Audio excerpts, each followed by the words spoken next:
Sanibonani guys, Nqobile niphathela amazwi la e-homecoming ngomhla ka-6 May. Guys, uMaNkwanyana uthukutheleke emva kokuthi uZethu athi makathathe i-HIV test.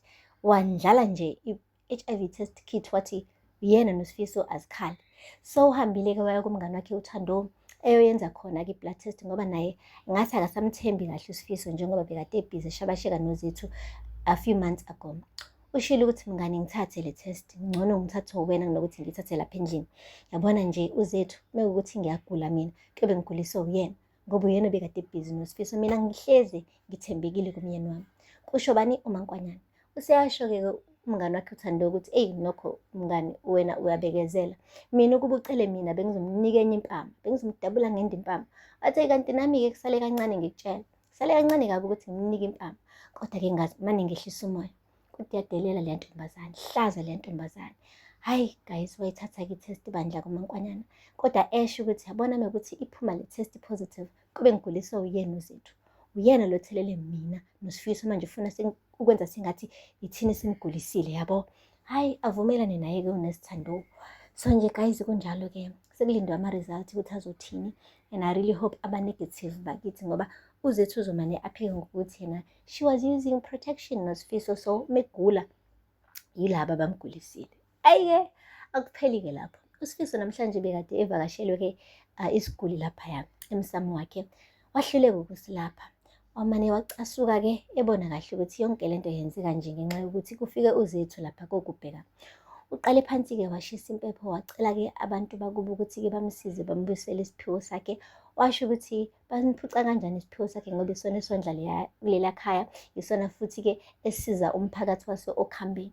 Washo ukuthi mekuthi uZethu lo owenze yonke lento le, hayi phela abamlekelele phela uSifiso ngoba yibona abathe bamfuna lapha emagcekeni akokubheka. uSifiso-ke wancenga wancenga ukuthi-ke isiphiwo sakhe sibuye, asithembe guys ukuthi kuzogcina kulungile. uZethu-ke guys uyapatshatheka laphaya, ubhizi ugele ugqoka ama-crocs, ushaya iy'ngubo yayi ezi-formal. Ugele nje hayi impilo yakhe ayikashintshi kunalokho ufuna ukukhombisa abantu bakokubheka ukuthi yena umakoti oseyintweni, osesitayeleni. Ubuye emsebenzini-ke eshaya i-crocs lakhe eqhwashazela, engashuqule ikhanda, engafake isikhafu. Wathi daddy sengibuyile. uSifiso webhocobela wathi hayibo daddy, what is happening? Wathi uSifiso isipho sami sesithathiwe, bangiphucile. Wathi ini? Wathi uyangizwa nje ngithini futhi kungenxa yakho? Wathi angizwanga. Wathi angithi wena ufuna ukuzala?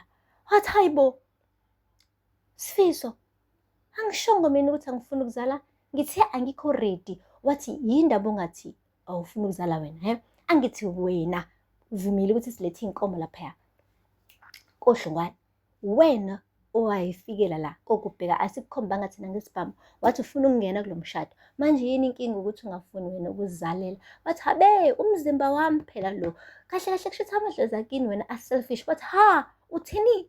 Uthi ba-selfish? Uthi ehe vele ba-selfish. Kungani bengicabangela bona bengacabangeli mina?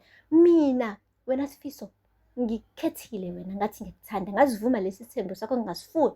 Emva kwalapho wonke umphakathi wasesigodini okuhambeni wangihleka mina.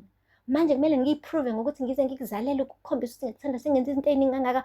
Wathi vele kumele uzale, angithi ulotsholiwe wena. Wathi ngomzimba kaba wami lo mzimba lo. Wathi Sifiso ngicela ungizwe kahle mina, ngilalelisise. Ngithi angeke ngize ngikuzalela abantwana manje, ngizokunika abantwana kodwa hhayi manje. uSifiso guys kwapina ikhanda.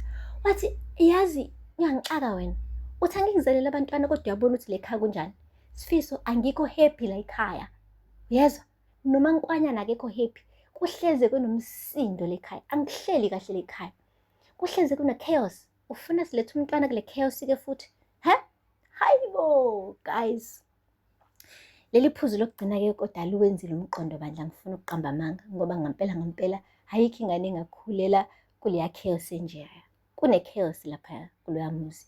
So nje okwamanje uSifiso akehlisa umoya, umntwana ayicha lo mntwana hayibo uthi uzosurvive kodwa sengidabukela ngisho impendulo makunje ngoba naye ngeke. Sekuwukuthi phela kusamncane-ke hlampe akazizwa izinto ezenzakalayo, kodwa uma wakhe uhleze manje ne-stress, ubaba wakho ne-stress, nolo mamncane wakho ne-stress. Ingane ikhula kanjani-ke kwi-stress esingaka guys? Guys, saziyoza la nkomoni-ke kuleliya khaya la kokubheka uSifiso uthe ufuna isithembu. Hhayi isithembu guys samehlula. Yabona manje uZethu uyakhuluma unomlomo, uZethu uyakwazi ukuyiphendulela. Angazi noma uZethu uyakwazi ukuyiphendulela noma ngizothi yeyi uyisiqhwaga noma ngizothi angazi, but uZethu akakwazi ukwehlisa umoya, akakwazi ukuthoba. uZethu wenza sure ukuthi mekukhuluma yena noSifiso kugcina yena. So ngicathi iyona-ke lento le ezokwenza ukuthi-ke lesithembu sabo singaphumeleli. Mankwanyane naye usecashelwa ikhanda ngoba uyabona ukuthi uZethu hayibo wenza umyeni wakhe abe yethe like kube engathi kukhala isicathulo sikaZethu laphaya emzini wakubo-ke kaSifiso. Guys, aphela lapho-ke amazwi bela namhlanje. Ningakhohlwa ukusubscribe, nilike, nikhomente. Until next time, bye.